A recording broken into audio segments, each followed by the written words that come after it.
Imagine a civilization so prosperous, its residents did not just have enough to survive. They had enough to go completely mad. 4,000 years ago, nestled in the Jordan Valley, sat a Bronze Age superpower. It was a city where liquid gold quite literally bubbled from the earth. It was a landscape so lush that Abraham's nephew took one look across the plain and thought he had found the Garden of Eden itself. But today, that exact same valley is a toxic wasteland of ash and salt. It is the lowest, deadest point on earth. So what happened? If you ask most people, they will tell you Sodom and Gomorrah were wiped off the map for one very specific, very famous sin. But they are completely wrong. The real reason these cities burned is hidden in a single chilling verse in the book of Ezekiel. It was not just a moral failure. It was a cold, calculated system of cruelty. It was a society that criminalized compassion simply because they could. Today, we are going to reconstruct exactly what life was like inside these cities. We will explore the wealth that made them the envy of the ancient world. We will look at the system of cruelty that grew inside their walls and the single night that sealed their destruction forever. We will walk through the archaeological evidence that confirms something catastrophic happened here. We will reconstruct the most terrifying scene in the book of Genesis, and at the end, we will show you why the story of Sodom is not ancient history, it is a mirror. But before we go inside these walls, you need to understand what made these cities so impossibly rich. Because without wealth, the fall means absolutely nothing. But first, if you want to uncover the shocking truth behind the ancient world's darkest secrets, hit that subscribe button right now, and let us begin. Close your eyes and imagine the Jordan Valley 4,000 years ago. The air is heavy and damp. The soil is dark and rich. It is filled with minerals deposited by underground springs that have been feeding this plain for centuries. Date palms line the irrigation channels. Fields of wheat and barley stretch from the river to the foothills in rows so green they look painted. Freshwater pools dot the landscape. Flocks drink from these pools, and birds circle in slow turns above the water. This is not the barren desert the modern viewer associates with the Dead Sea. This is a garden. Genesis chapter 13 records the moment Lot first saw it. When Lot lifted his eyes, he saw the plain. He saw that the whole plain of the Jordan was well watered everywhere, like the garden of the Lord, like the land of Egypt. That comparison is not poetic exaggeration. The text places this valley alongside Eden and the Nile Delta, the two most fertile landscapes in the biblical imagination. Paleobotanical studies in the Dead Sea region confirm this description was completely accurate. Fossilized pollen indicates intensive cultivation of cereals, legumes, and fruit trees on a massive commercial scale. The mineral-rich soil produced yields 3 times larger than neighboring regions. Harvests came with almost supernatural abundance. When Abraham offered Lot any land he wanted, Lot did not hesitate. His eyes saw paradise, and he chose it without a second thought. He chose wrong, but the fields were only the beginning. The real wealth came from something buried deep beneath the ground. Genesis chapter 14 mentions the bitumen pits that filled the valley of Sodom. These pits shimmered with heat even at dawn. Workers wrapped their hands in cloth before hauling the tar because it blistered skin on contact. The smell was an acrid chemical, thick enough to taste. But every bucket pulled from those pits was worth more than a month of grain. Bitumen was the petroleum of the ancient world. The Egyptians paid fortunes for this substance. It was essential for mummification, the process that guaranteed pharaohs their passage to the afterlife. Builders across Mesopotamia needed it to waterproof bricks. Shipbuilders used it to seal hulls. Whoever controlled the pits controlled an inexhaustible source of wealth. It was a raw material the entire ancient world needed and could not produce. And the incredible wealth did not stop there. The Dead Sea produced the highest quality salt in the ancient world. In an era without refrigeration, salt was the only reliable way to preserve food. Entire caravans traveled hundreds of kilometers to collect this white gold that was worth its weight in silver in distant cities. The trade routes connecting Mesopotamia to Egypt passed through the Jordan Valley. Controlling those routes meant taxing every caravan, regulating every transaction, and profiting from every piece of international commerce that moved between the two great civilizations. Tal el-Hammam reveals the scale of this massive wealth. This is the archaeological site that many researchers believe to be the original location of Sodom. Dr. Stephen Collins, who leads the excavations, has uncovered 10-meter-high walls, complex gate systems with multiple security chambers, and massive storage facilities that suggest commerce on a regional scale. This was not a village. This was a Bronze Age economic superpower. It was a city with more natural wealth than it knew what to do with. And that was the problem. Because when you have everything without effort, when money flows from the ground like water, something happens. Something happens to human character that no wall can protect against. The Prophet Ezekiel gave the exact diagnosis of what was rotting this civilization from the inside. And it started with 3 words: pride, fullness of bread, and abundance of idleness. Ezekiel identifies these 3 conditions perfectly. He reads them with the precision of a pathologist reading a post-mortem. These were not metaphors. They were the clinical cause of death for an entire civilization. The Hebrew word Ezekiel uses for pride is gaon. It does not mean simple confidence. It means arrogant superiority. It is the deep reflexive contempt that grows in people who have never faced genuine difficulty. It was the kind of pride that makes a person look at a hungry stranger standing at the gate and think that problem is not mine. It was not confidence, it was contempt. The fullness of bread was not merely having enough food. This was excess so extreme, it warped collective behavior. Archaeological excavations reveal enormous underground silos carved directly into rock. These storage chambers had sophisticated ventilation systems and capacity to hold grain reserves far exceeding what the population required. When food has been guaranteed for generations, something changes in the collective psychology. Waste becomes ritual. Throwing food away becomes a display of power. Banquets that serve no purpose beyond demonstrating wealth become daily routine. Anthropologists have documented this pattern across prosperous ancient societies. Ritualistic excess as proof of status.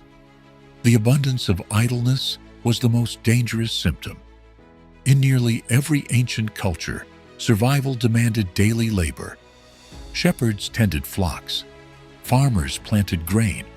Craftsmen produced tools. But in Sodom, the automatic wealth pouring from the bitumen pits and salt trade created an entire class of people who did nothing. Cuneiform texts from contemporary Mesopotamian civilizations describe similar societies where prolonged idleness generated escalating behavioral corruption. When there is no purpose in daily life, when there are no challenges to overcome, and no problems that demand attention, boredom becomes a destructive force. People begin seeking extreme stimulation. People with infinite time and unlimited money begin seeking increasingly extreme forms of stimulation to fill the void. But Ezekiel does not stop at pride, food, and idleness. He adds a 4th diagnosis: and it is the one that sealed the verdict. Neither did she strengthen the hand of the poor. Translated directly from the Hebrew, this means they possessed the resources to help and deliberately chose not to. In the ancient Near East, hospitality was not courtesy, it was survival law.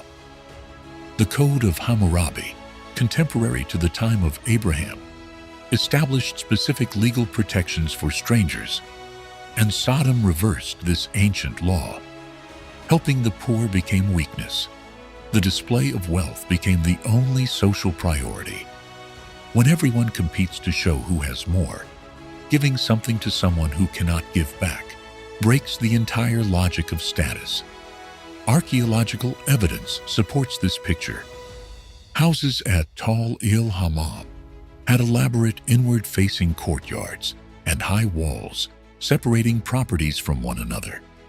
There was a total absence of communal spaces where the vulnerable could seek help.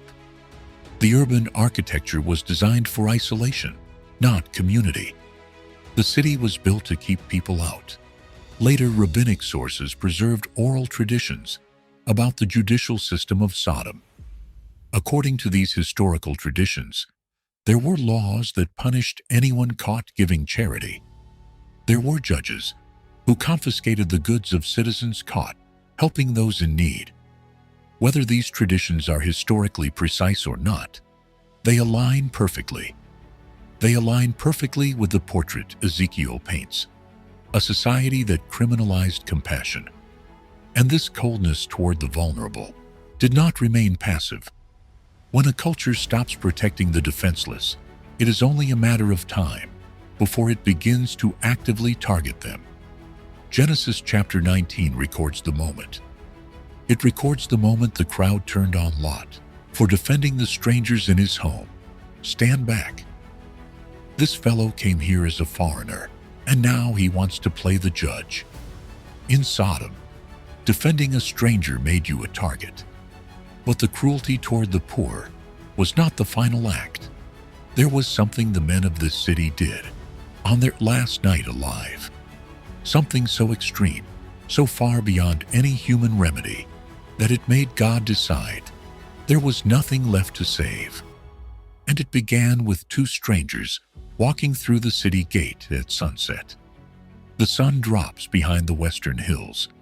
The heat of the day is fading, but the city walls still radiate warmth from the stone. The square is emptying.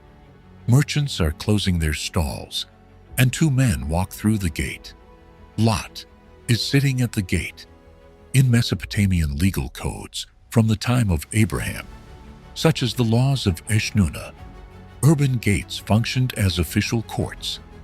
Elders and leaders gathered there to judge disputes, settle contracts, and make decisions that affected the entire population.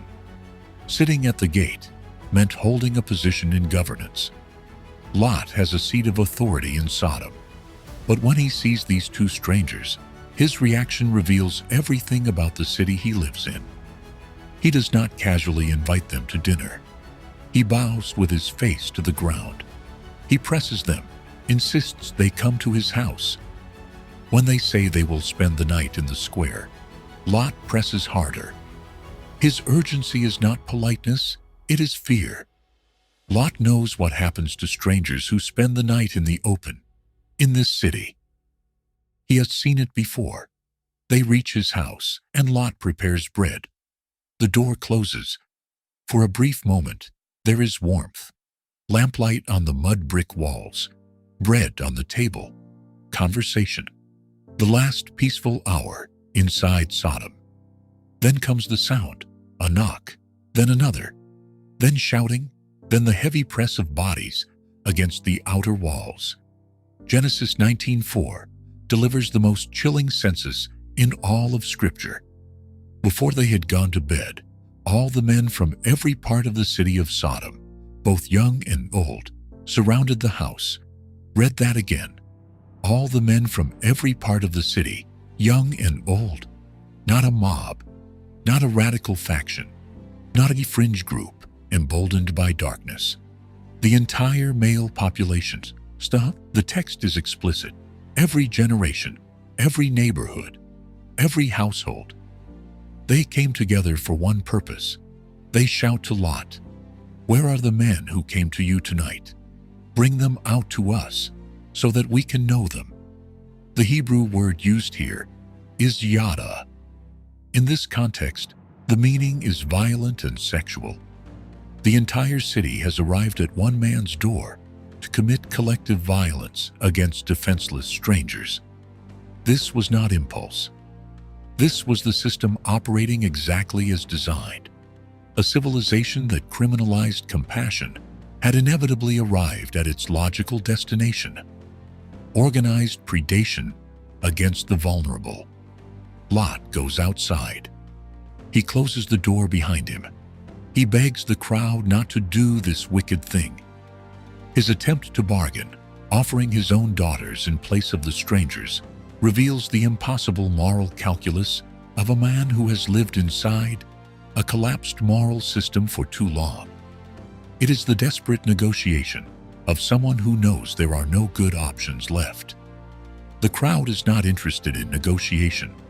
Their rage turns from the strangers to Lot himself. "Stand back. This fellow came here as a foreigner, and now he wants to play the judge. We will treat you worse than them." They surge forward. The door is about to give. The strangers, the angels, reach through the doorway, pull Lot inside, and slam the door shut. Then they strike every man standing at the door with blindness, young and old, from the nearest to the farthest. Darkness falls on the entire crowd in an instant. And here is the detail that reveals the absolute depth of what Sodom had become. After being struck blind, unable to see their own hands in front of their faces, the men of Sodom did not stop. They did not scatter. They did not cry out in fear or confusion. Genesis says they wearied themselves trying to find the door. They kept groping, blinded by the power of God in total darkness. They still tried to force their way inside. They could not see, and they still did not stop. That single verse is the diagnosis. That is a city beyond any human intervention, beyond warning, beyond patience, beyond mercy, that offers another chance. The blindness was the test, and they failed it. The door they could no longer find was the last door God would ever open for them. The angels turned to Lot. "Get everyone you have out of this city. Sons, daughters, anyone who belongs to you. We are going to destroy this place." The outcry to the Lord against its people is so great that he has sent us to destroy it. Lot runs through the dark streets to warn his family. He warns the men engaged to his daughters. He tells them what is coming. Genesis records their response. But his sons-in-law thought he was joking. Even now, even with angels in the house, even after the blinding, the system had so normalized the city's wicked behavior. The people inside it could not recognize the warning when it came. When morning arrives, Lot hesitates. After the siege, after the blinding, after the angels telling him the city will be destroyed, he hesitates. The angels have to grab him by the hand, his wife by the hand, and his daughters. They physically drag them out of the city. Genesis adds 5 words that stop everything. The Lord being merciful to him, even now, even after all of this grace, pulling him by the hand out of the fire. The command is simple. Flee for your lives. Do not look back. Do not stop anywhere in the plain. Lot's wife turned one glance backward. Maybe she was looking for the house. Maybe she was looking for the life. The salt crystallized around her where she stood, a pillar fixed on the ridge above the valley, a permanent monument to the cost. It is a monument to the cost of looking back at what God has told you to leave behind. Then the Lord rained down burning sulfur on Sodom and Gomorrah from the Lord out of heaven. Thus he overthrew those cities and the entire plain, destroying all those living in the cities. He destroyed all the vegetation in the land. The first sign is not fire. It is a pressure change, a deep vibration that makes the dogs stop barking and the birds fall silent mid-flight. Then the sky splits. Not lightning, something heavier, something that turns the air into a weapon. The temperature spikes so fast that the limestone walls glow white for a fraction of a second before they collapse inward. The bitumen pits, the source of all that wealth, ignite instantly. Black smoke rises in columns visible from the mountains of Moab. The granaries that stored generations of grain are incinerated. The irrigation channels boil dry. The date palms that lined the valley char into black columns, standing like monuments to what was. It takes minutes. The most fertile valley on earth becomes a wasteland of ash, salt, and sulfur. Then silence, a low groaning sound, as structures cool and settle into rubble. The air is thick with the chemical smell of burning mineral. Where a city stood, only a mound of superheated debris. Where thousands lived, nothing moves. Abraham, standing near Hebron, 20 miles to the west, looks toward the valley. The next morning, Genesis records that he looked down toward Sodom and Gomorrah. He looked toward all the land of the plain, and he saw dense smoke rising from the land like smoke from a furnace. The man who had once looked at this valley and seen paradise now watches it burn. Modern science confirms that something catastrophic happened here. In 2021, a team of 21 scientists published a study in the journal Nature Scientific Reports, examining the destruction layer at Tal el-Hammam.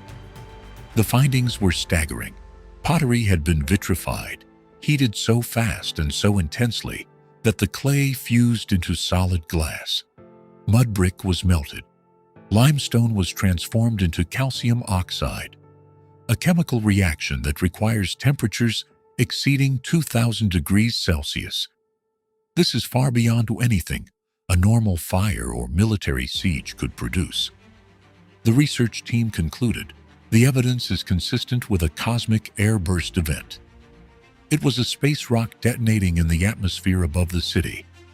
The comparison they drew was to the 1908 Tunguska event in Siberia, which flattened 80 million trees across 2,000 kilometers. The calculated blast at Tal el-Hammam produced heat and pressure comparable to a nuclear detonation. It was instantaneous, catastrophic, and lethal to every living thing within the radius. Analysis of the destruction layer also revealed a massive spike in salt concentration, consistent with superheated Dead Sea brine being blasted across the surrounding landscape. The soil was so contaminated that the region remained uninhabitable for centuries. It remained uninhabitable for more than 600 years after the event. 6 centuries before anyone could plant a seed or build a wall on that ground again. The text says, fire and sulfur from heaven. The archaeology says, a catastrophic air burst, producing temperatures exceeding 2,000 degrees. The text says, the region was destroyed. The soil samples confirm 600 years of abandonment. The text says, salt and desolation. The chemistry confirms massive salt contamination. The ancient scroll and the modern laboratory point to the same morning, the same valley, the same fire, where the most fertile plain once stood. There is now the Dead Sea, the lowest point on the surface of the earth, 330 meters below sea level. The salt concentration is so extreme that no fish survive, no plants grow, no organisms live in its waters. The shoreline is crusted white with mineral deposits. The air smells of sulfur and salt. It is the scar. 4,000 years later, the land still remembers what the people forgot. Deuteronomy preserves the aftermath as a permanent warning. The whole land will be a burning waste of salt and sulfur. Nothing planted, nothing sprouting, no vegetation growing on it. It will be like the destruction of Sodom and Gomorrah. Moses pointed at the landscape and told Israel's children, "Look at what happens." Jude frames it with the language of evidence. Sodom and Gomorrah and the surrounding towns serve as an example of those who suffer the punishment of eternal fire. The Greek word for example is deigma, a specimen, a display case. Sodom was not just punished. It was preserved as evidence for every generation that would come after. And Jesus himself reached back to Sodom when he described the final chapter of human history in Luke chapter 17. It was the same in the days of Lot. People were eating and drinking, buying and selling, planting and building. But the day Lot left Sodom, fire and sulfur rained down from heaven and destroyed them all. It will be just like this on the day the Son of Man is revealed. Total normality interrupted by total destruction. No warning signs in the economy. No military threat on the horizon. Markets functioning. Construction continuing. Meals being served. And then, in a single morning, fire. Jesus did not use Sodom as a metaphor. He used it as a preview. Here is what Ezekiel actually said. Destroyed Sodom. Not the sin you are thinking of right now. Not the scene at Lot's door. Those were symptoms. The final eruption of a disease that had been growing for generations. But the disease itself was something quieter. Pride, excess, idleness, and absolute refusal.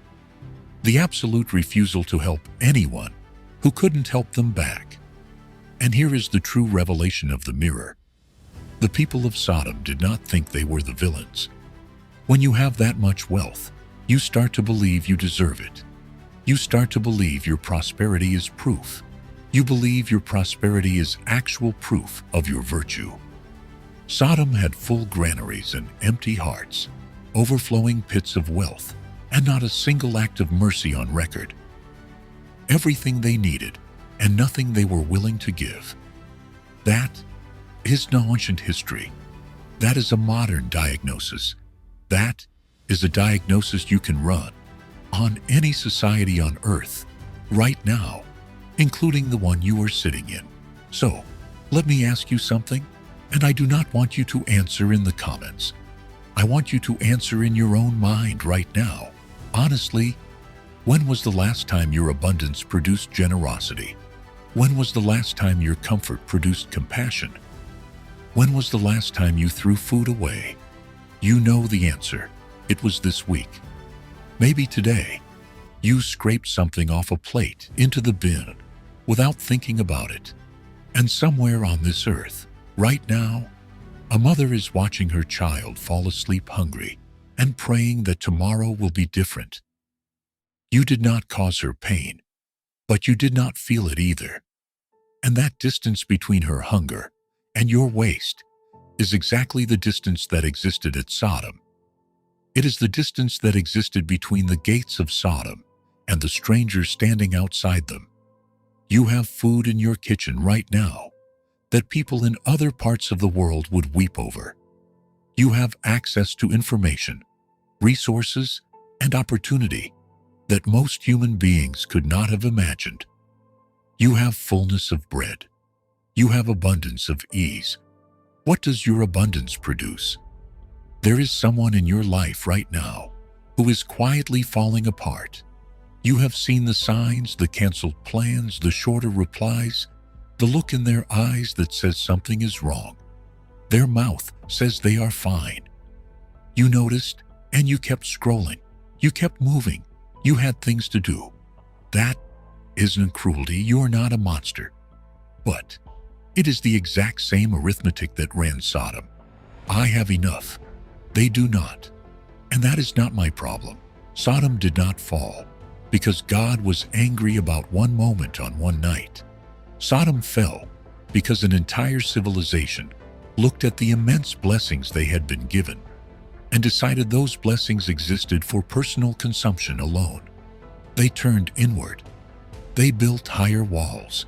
They closed the gates, and they convinced themselves that because they were at peace, they were doing nothing wrong. The fire did not create the emptiness. It revealed it. The Dead Sea sits at the lowest point on the surface of the earth. The water is too salty for anything to survive. The shoreline is white with mineral deposits. If you stand on the eastern ridge today and look west across that lifeless water, you are looking at the same landscape Abraham saw the morning after the fire. Dense smoke rising from the land, like smoke from a furnace. 4,000 years later, the scar is still there. The land remembers what the people forgot. That prosperity without purpose is not a blessing. It is a countdown. What does your abundance produce? If that question landed somewhere you were not expecting, I want to hear from you.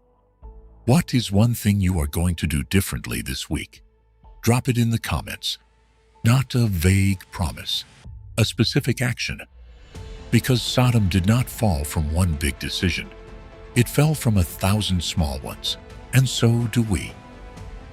I read every single comment, and if you know someone who needs to hear this, share it with them right now. We do not just study ancient history. We hold it up as a mirror to our own lives, and I will see you in the next one.